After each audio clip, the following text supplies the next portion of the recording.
अस्सलाम वालेकुम नाज़रीन, आज का सच के साथ मैं हूं नदीम हुसैन। लगता ही है कि हुकूमत के ऊपर सियासी दबाव आने को है। आज कायदे हिज़्ब इख्तिलाफ शहबाज शरीफ, जो मुस्लिम लीग नवाज़ के सदर भी हैं, उनका एक बड़ा वाज़ेह बयान सामने आया है। उन्होंने ये बात कही है कि हुकूमत के गिरेबान में हाथ डालने का वक्त आ गया है। लंगोट कस लें, तैयारी कर लें, अब मामला जो है वो हतमी मरहले में है। इस हुकूमत को जो है वो गिराना है। और उनका ये कहना था कि अगर अभी ऐसा ना किया गया तो खाक में बदहन फिर पाकिस्तान का अल्लाह हाफिज़ है। दूसरी तरफ साबिक सदर आसिफ अली जरदारी साहब भी धाड़ रहे हैं और वो ये बात कह रहे हैं कि अब वफाक के साथ वो मैदान में आगे हैं मुकाबला करने के लिए, और उन्होंने लाहौर में खैमा लगाने का ऐलान भी जो है वो कर दिया है। दूसरी तरफ जो खैबर पख्तूनख्वा के पहले मरहले के बल्दियाती इंतखाबात हैं, उसके हवाले से 2-3 सवालात ने जो है वो एक नई बहस जो है वो छेड़ दी है। पहली बात तो ये है कि खैबर पख्तूनख्वा से एक ऐसी सूरत हाल का आगाज़ हुआ है जिसको बाकी सियासी पार्टियों ने हमेशा सरफ़ नज़र किया, शऊरी तौर पर नज़रअंदाज किया। इस दफ़ा वहाँ पर जो मेयर मुंतखब हो रहे हैं, जो नुमाइंदे मुंतखब हो रहे हैं, वो अवाम के बराह रास्त वोटों से हो रहे हैं, और ज़ाहिर है कि ये उस अमल को एक मजबूती जो है वो देता है। जो बल्दियाती इंतखाबात हैं, इस हवाले से सियासी पार्टियों का जो रिकॉर्ड है वो कोई इतना हौसला अफजा नहीं है, और ज़ाहिर है कि अगर पाकिस्तान तहरीक इंसाफ ने या इमरान खान ने इस बात को आगे बढ़ाया है तो क्या ये सियासी पार्टियां इस हकीकत को तस्लीम करने के लिए तैयार हैं कि बल्दियाती निज़ाम के एक मजबूती जो है उसको अता की गई है। दूसरी चीज़ जो उभर कर सामने आई है वो ये है कि पाकिस्तान की सियासी जमातें जो हैं वो इलाकाई सतह पर महदूद हो रही हैं, एक खला पैदा हो रहा है, और उस खला के अंदर वो अनासिर जो हैं वो अब आगे बढ़ रहे हैं जो इससे पहले सियासी तौर के ऊपर जिनकी पेशकदमी नहीं थी। मौलाना फजलुर रहमान के पार्टी की इस पैमाने पर जीत जो है वो इस अमर का इजहार करती है, और अगर यही सूरत हाल रहती है तो बलूचिस्तान के अंदर भी मामलात जो हैं इसी नौइयत के दिखाई देंगे। और फिर पंजाब में देखना ये है कि क्या मुस्लिम लीग नवाज़ जो है वो TLP जिस तरह सियासी सांचे में ढली है और एक मौसर कुव्वत बनकर उभरी है, और जो सबसे बड़ा चैलेंज है वो मुस्लिम लीग नवाज़ के लिए ही है, वो कितनी एक थ्रेट जो है वो पोज कर रही है सियासी सूरत हाल के हवाले से। ये वो मंजरनामा है जिस पर करेंगे बात। आपका अपने मेहमानों से तारुफ़ करवाते हैं। हमारे साथ मौजूद हैं अहमद जवाद साहब, सेक्रेटरी इत्तलात हैं पाकिस्तान तहरीक इंसाफ के। हमारे साथ मौजूद हैं फैसल करीम कुंडी साहब, पाकिस्तान पीपल्स पार्टी के रहनुमा हैं, और हमारे साथ मौजूद हैं सरवर बारी साहब, फाफन से उनका ताल्लुक़ है।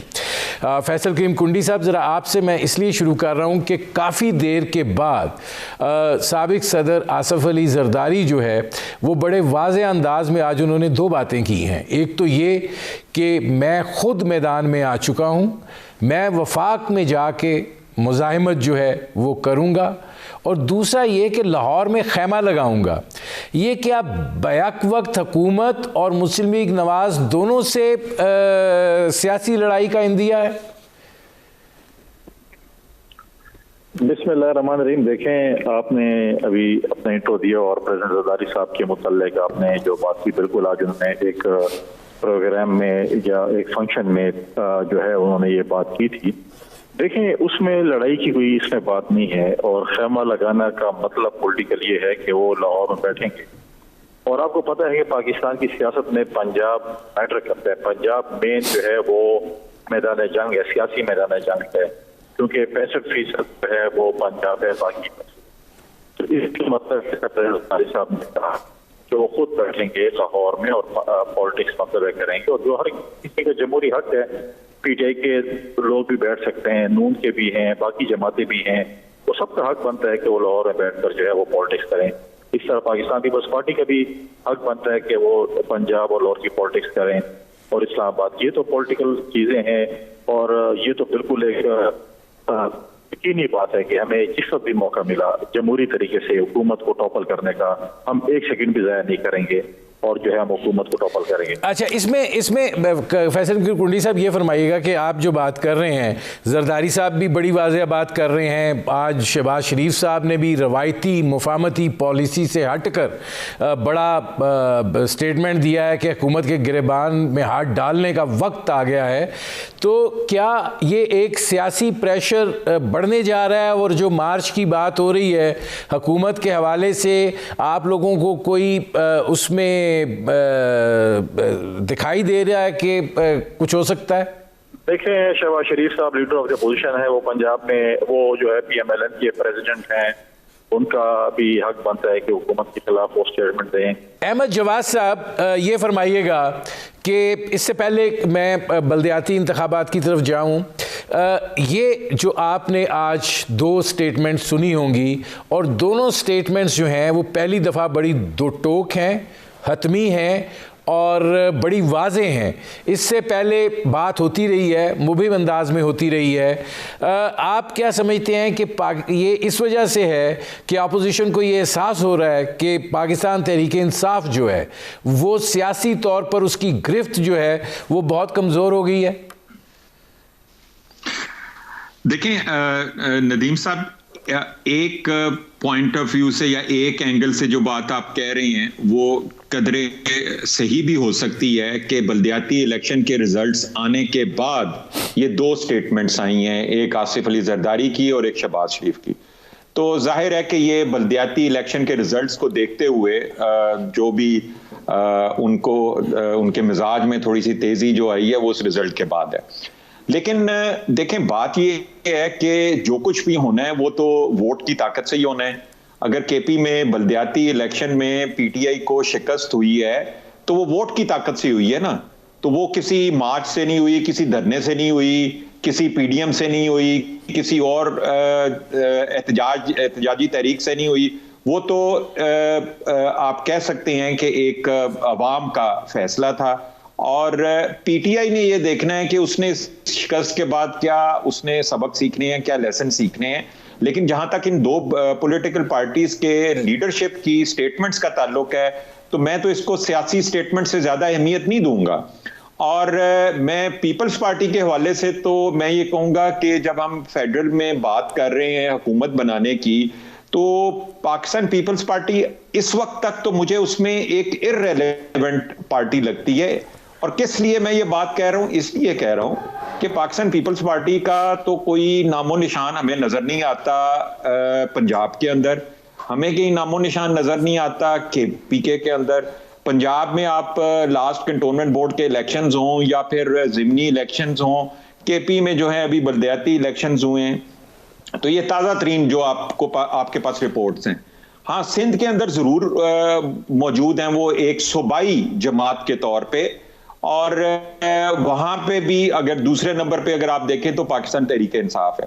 तो इसलिए पीपल्स पार्टी की लीडरशिप की तरफ से जब फेडरल में जी हुकूमत गिरानी है, या हमें मौका दें, या हम ये करके दिखाएंगे, या हम वो करके दिखाएंगे, आई थिंक इट इज मैं समझूंगा कि जो उनकी कैपेसिटी है या उनकी जो एक पॉलिटिकल स्ट्रेंथ है उससे बहुत बढ़ के वो स्टेटमेंट्स दे रहे हैं। मैं आता हूं अहमद जवाद साहब, अहमियत नहीं है।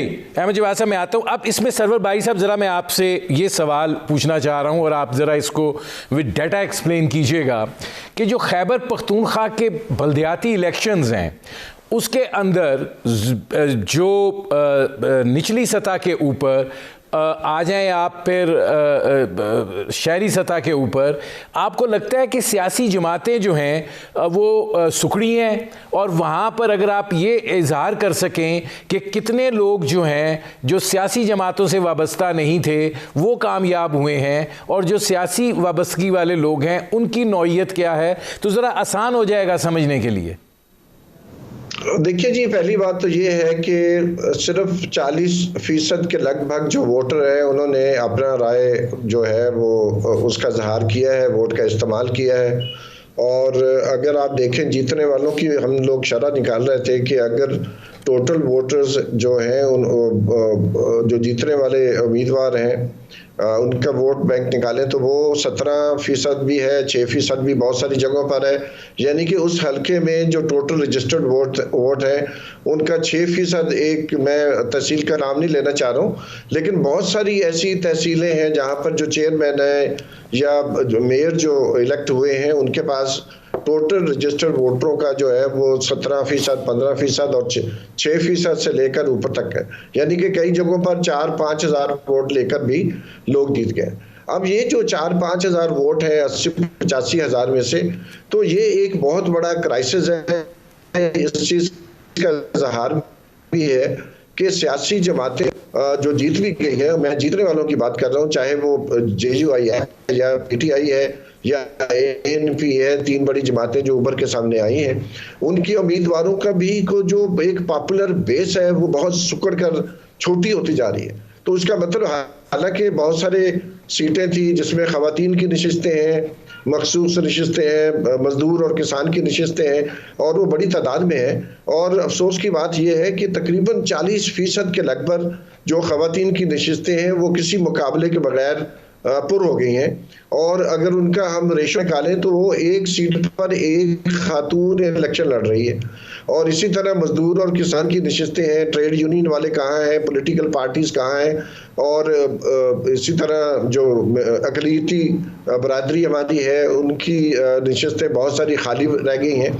तो एक तो ये नज़र आता है कि लोगों की दिलचस्पी जो है पॉलिटिकल प्रोसेस में और इलेक्टोरल प्रोसेस में वो डिमिनिश होती जा रही है। और उसके पीछे असल में पॉलिटिकल पार्टीज के जो उम्मीदवार हैं उनकी कारकर्दगी लोगों के जहन में है कि उन्होंने पिछले 3 साल में या पिछले 30 सालों में जो हुकूमत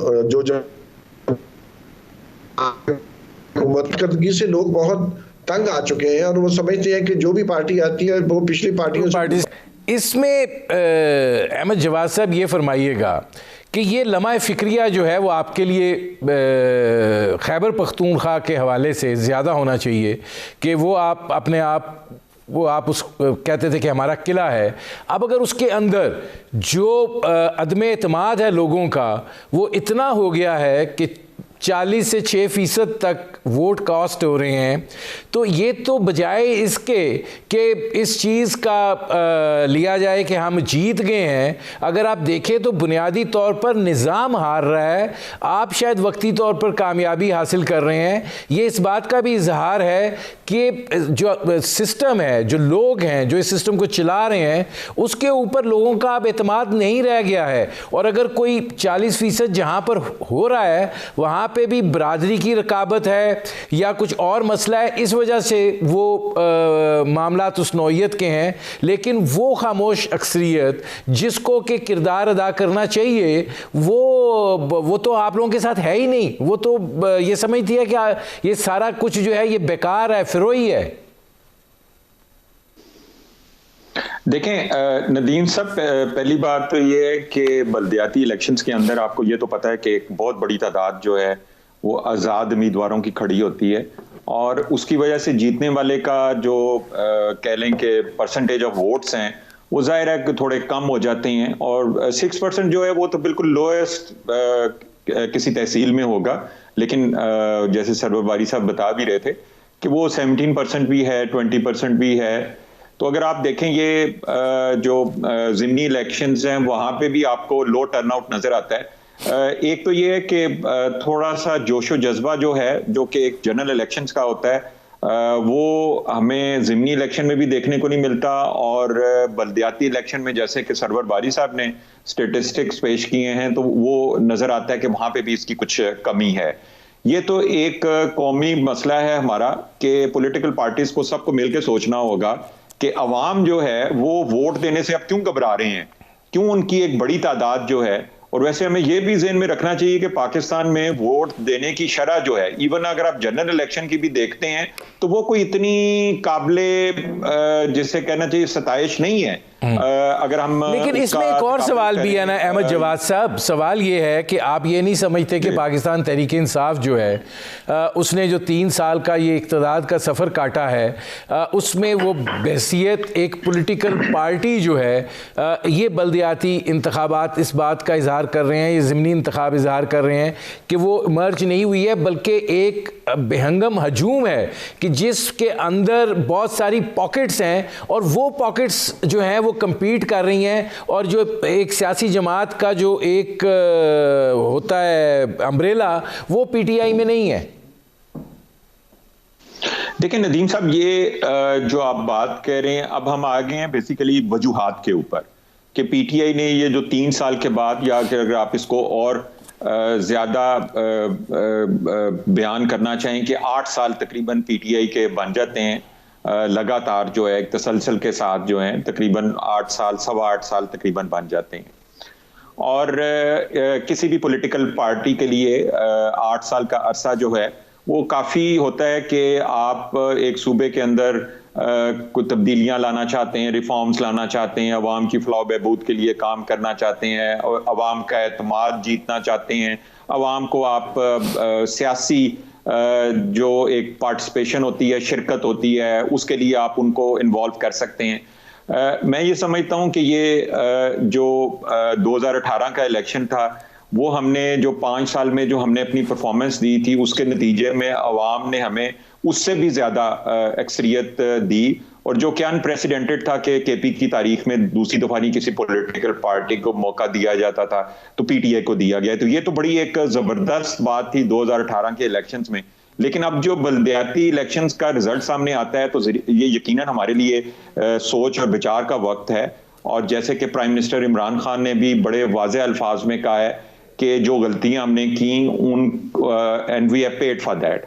और इसके अलावा वजूहात में इलेक्शंस की उम्मीदवारों की जो सिलेक्शन है वो भी गलत हो सकती है, इंटरनल रिफ्ट्स जो हैं बिल्कुल हैं पीटीआई के अंदर, और यकीनन वो भी एक फैक्टर होगा।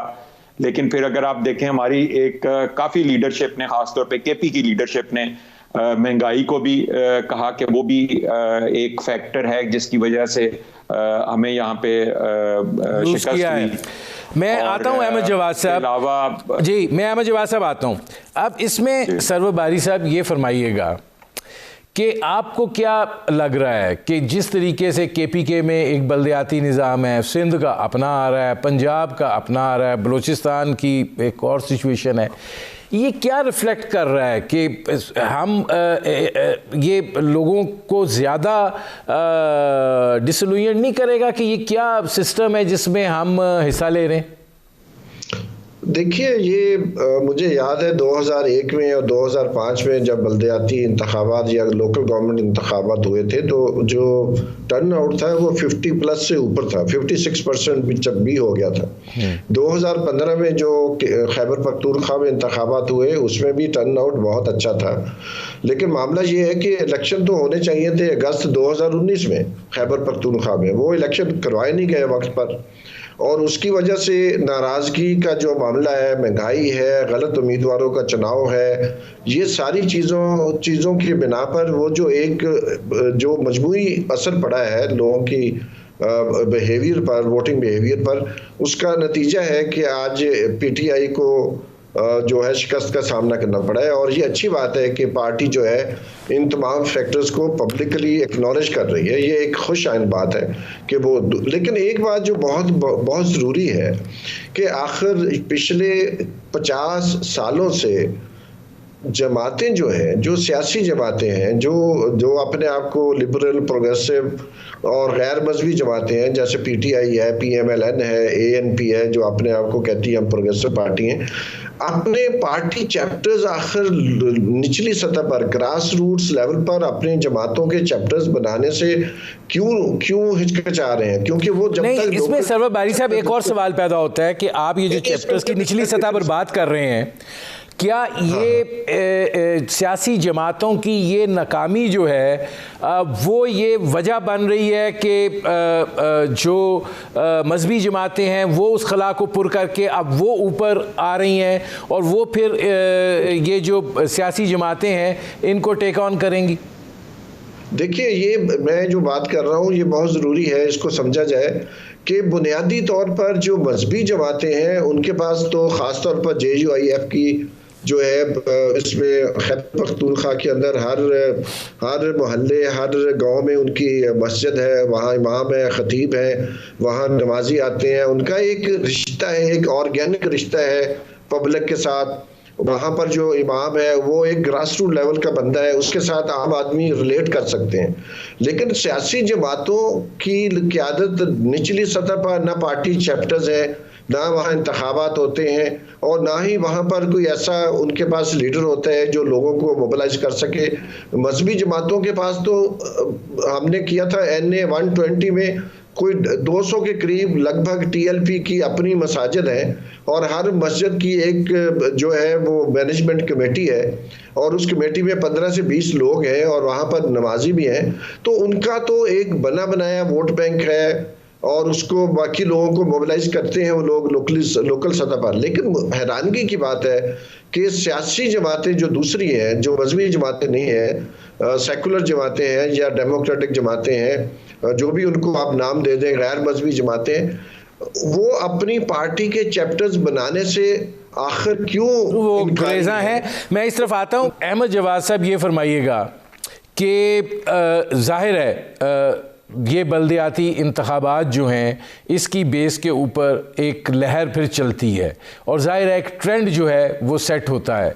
अब दूसरा मरहला आ रहा है खैबर पख्तूनख्वा के बल्दियाती इंतखाबात का, तो ये इल्तवा का शिकार तो नहीं होगा। और दूसरी बात ये है कि इसमें हज़ारा साइड आ रही है जिसमें मुस्लिम लीग नवाज़ जो है वो आपके लिए जमीयत उलमा इस्लाम फजल रहमान ग्रुप साबित होगी उधर।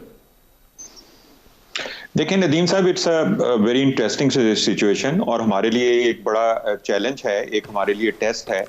ये मैं इसलिए कह रहा हूँ कि बल्दियाती इलेक्शंस के रिजल्ट आने से पहले तक हम ये तवक्को नहीं कर रहे थे। पाकिस्तान तहरीक इंसाफ की तमाम लीडरशिप कोई भी इस किस्म के रिजल्ट्स की तवक्को नहीं कर रही थी। इसको आप ओवर कॉन्फिडेंस भी कह सकते हैं, और या हम अवाम की पल्स को शायद मेजर नहीं कर सके।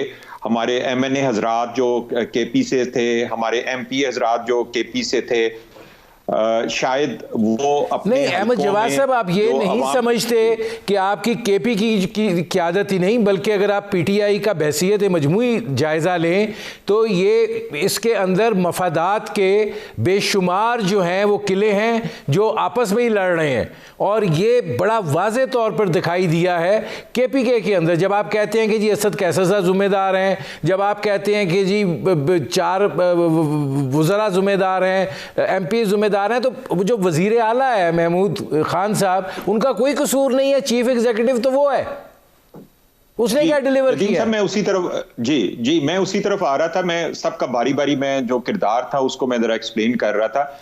देखें, जिम्मेदारी जो आपकी एक सूबे के अंदर, जाहिर है कि जिन लोगों को आप फेडरल गवर्नमेंट में मिनिस्ट्रीज देते हैं, उनका काम सिर्फ ये नहीं होता कि उन्होंने सिर्फ अपनी मिनिस्ट्री में काम करना होता है, बल्कि उन्होंने अपनी उस स्ट्रेंथ को इस्तेमाल करते हुए अपने सूबे के अंदर पार्टी को परवान चढ़ाना होता है। पार्टी को आपने ताकत देनी होती है अपनी उस पोजीशन से या अपनी उस प्रेजेंस से, क्योंकि आपको एक नेशनल लेवल के ऊपर आने का मौका मिलता है, तो उससे आप इंस्पायर कर सकते हैं ना, आप इन्फ्लुएंस कर सकते हैं अपने एरिया को। फिर मैं MPs की बात करूंगा, उनकी जिम्मेदारी बनती है अपने हलकों की, मिनिस्टर्स की। और आप बिल्कुल सही कह रहे हैं कि देखें, KP का अगर टीम का जो कप्तान था वो महमूद खान था, हमारा चीफ मिनिस्टर था। जब हम अपनी शिकस्त को तस्लीम करें और अपनी शिकस्त की वजूहात को ढूंढें, तो हमें सबसे पहले जो लिस्ट बनानी होगी और जिनके बारे में हमें क्वेश्चन करना चाहिए और पूछना चाहिए, उसमें chief minister top of the list होंगे। अच्छा, फैसल करीम कुंडी साहब, ये फरमाइएगा कि अहमद जवाद साहब ने ये बात की थी कि आप इर्रेलेवेंट हैं, ना पंजाब में हैं, ना खैबर पख्तूनख्वा में हैं, बलूचिस्तान में भी वो जो एक आपने कारनामा अंजाम दिया था उसके बाद की सूरत हाल बदल चुकी है। खैबर पख्तूनख्वा में भी ये जो बल्दियाती इंतखाबात हुए, आपको एक सीट मिली है, तो ये जो आप वफाक में बात कर रहे हैं कि हम हुकूमत से लड़ेंगे या पंजाब में जाकर मुज़ाहिमत करेंगे, तो ये आपकी सियासी सलाहियत से ज़्यादा है बात। देखें, अहमद जवाद साहब को ये हक बनता है क्योंकि ये मेरे पॉलिटिकल ओपोनेंट है, ये बात कर सकते हैं। लेकिन अहमद जवाद साहब की 8 साल हुकूमत रही है खैबर पख्तूनख्वा में और 3.5 साल से मरकज में हुकूमत रही है, और इनकी परफॉर्मेंस देखें कि अभी 1.5 साल हुकूमत को रह रहा है और लोगों ने इनको खैबर पख्तूनख्वा में रिजेक्ट कर दिया।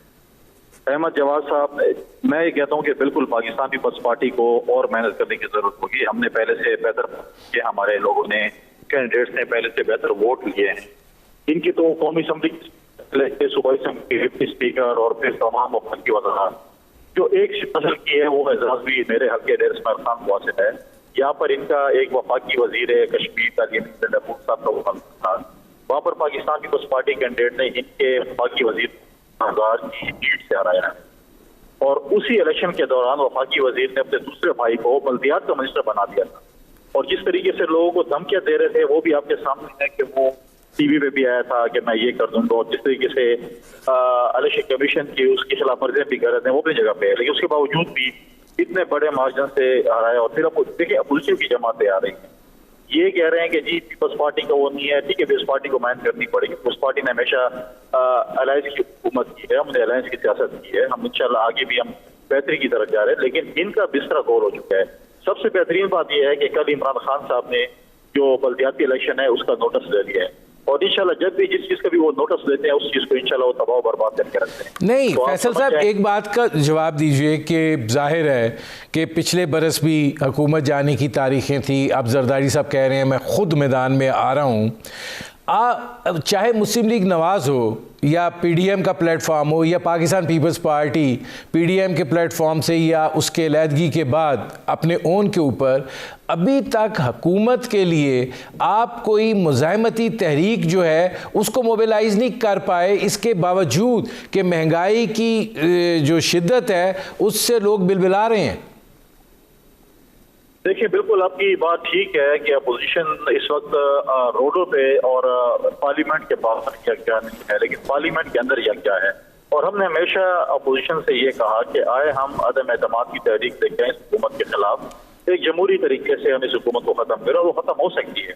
उसकी वजह आप देखें, जब गिलानी साहब सेंटर बने इस्लामाबाद से, और आज देखें आप टीवी प्रोग्राम उठाएं, आज पीटीआई के अपने मेंबरान पार्लियामेंट को वोट देने के तैयार नहीं है। अच्छा, इसमें अहमद जवाद साहब ये फरमाइएगा कि जाहिर है कि आप दो चीज़ें बड़ी इस वक्त अहमियत की हामिल हैं आप लोगों के लिए, एक महंगाई और दूसरा गवर्नेंस का इशू।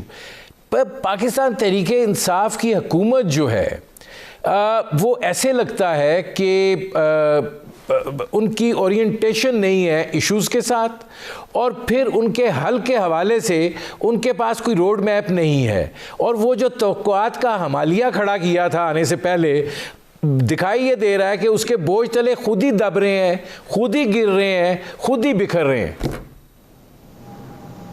देखिए नदीम साहब, जो बात आप कह रहे हैं उस बात का एक हल्का सा हमने जो है आप एक झलक है वो तो हमने केपी में देख ली है। हमें मसाइल का सामना जरूर है, हम जो तवक्कुआत थी उनको शायद पूरा नहीं कर सके, और जो बड़े बड़े चैलेंजेस हैं जैसे महंगाई का है या जी की ऑर्गेनाइजेशन का है या इंटरनल रिफ्ट्स का मसला है, ये सारी चीजें इनकी जिम्मेदारी पार्टी के ऊपर आती है, पार्टी की लीडरशिप के ऊपर आती है। इसमें तो दो राय कोई नहीं है, मैं तो इसको डिनाई नहीं कर रहा। लेकिन मैं जो चीज कहना चाह रहा हूं कि मैं ये समझता हूं कि आज भी ये जो इलेक्शन, बल्दियाती इलेक्शंस हुए हैं, अगर हम इसमें से वजूहात को निकाल लेते हैं और ईमानदारी के साथ करेक्शन जो है, एक रेक्टिफिकेशन का सिस्टम अगर हम स्टार्ट करते हैं, अपनी डायरेक्शन को अगर हम ठीक करते हैं, तो ये बल्दियाती इलेक्शन के रिजल्ट्स पाकिस्तान तहरीक इंसाफ के लिए ब्लेसिंग इन डिस्गाइज बन जाएंगे कि आपको एक वेकअप कॉल मिल गई और टाइम पे मिल गई। 2023 के इलेक्शन में अभी भी 1.5 साल से ज्यादा का अरसा अभी पड़ा हुआ है। अगर हम आज अपनी डायरेक्शन को ठीक करते हैं उसमें, लेकिन वो डायरेक्शन ठीक क्या करनी है ये एनालाइज करना होगा केपी की शिकस्त को। जब हम उसकी एनालिसिस सही करेंगे तो फिर हमें पता चलेगा कि हमने अपनी डायरेक्शन को कहां से और कैसे ठीक करना है। हमने अपनी अगर टीम में तब्दीलियां लानी है तो मेरे पास थोड़ा वक्त रह गया है, इसमें सरवर बारी साहब ये फरमाइएगा कि आप इस चीज़ को कैसे देख रहे हैं कि इंतखाबात हुए हैं, एक हुकूमत ने दो टोक अंदाज में अपनी शिकस्त जो है उसको तस्लीम किया है और उस तरह से धांधली का शोर जो है वो नहीं उठा जो कि रवायत है। ये आप समझते हैं खुश आइंद है आगे के लिए? मैंने पहले भी जैसे कहा है कि ये एक खुश आइंद बात है कि पाकिस्तान में जो एक जमात है उसने खुलेआम जो उनकी नज़र में जो गलतियां हो सकती थी, जो मुहरकात है उनका जिक्र अभी अहमद जवाद साहब खुल के कर रहे हैं। ये बहुत अच्छी बात है कि सोल सर्चिंग करें, पार्टियां जो हैं अपने अंदर देखें। लेकिन मेरा अपना ख्याल है कि क्या तहरीक इंसाफ या दूसरी जो सियासी जमातें हैं वो ये क्यों नहीं सोचती कि उनको तंजीम साजी को बेहतर करना है। बाकी फैक्टर्स तो आते जाते रहेंगे, कभी इंटरनेशनल मामलात होंगे, कभी लोकल डायनामिक्स होंगी, लेकिन पार्टी की तंजीम साजी आखिर ये सब जमातें क्यों नहीं करती? उनके लोकल पार्टी चैप्टर्स क्यों नहीं होते? उसकी बुनियादी वजह यह है कि जिस तरह के लोग पार्टियों के ऊपर बराजमान है वो नहीं चाहते कि तंजीमें बने, क्योंकि तंजीम साजी से लीड डरती है और उसकी वजह से उसका जो वैक्यूम बनता है तो उसका फ़ायदा जो है यकीनन जो मजहबी जमातें ज़्यादा ऑर्गेनाइज्ड हैं वो उठाती हैं। तो मैं आई डोंट नो, लेकिन ये कि ये तो अहमद जवाद साहब या बाकी जमातें बता सकती हैं कि सिर्फ ये कह देना या एस्टेब्लिशमेंट से कोई एग्रीमेंट करके अगर कोई पार्टी का लीडर समझता है कि वो लाहौर में बैठ के कोई तब्दीली ले आएगा, तो पार्टियों के जब तक निचली सतह पर का क़याम नहीं होगा, पार्टियों के अंदर अंदरूनी जमहूरियत नहीं होगी, पार्टियों के अंदर जो है मजदूर और किसान और जो नौजवान है वो नहीं आएंगे, तो कैसे होगा? पीटीआई समझती है कि वो नौजवानों की जमात है। अच्छा, ये एक सरवर भाई साहब और चीज़ बता दीजिए, आपको लगता है कि आगे जो सेकंड मरला है बल्दियाती इंतखाबात का खैबर पख्तूनख्वा में बर वक्त हो जाएगा?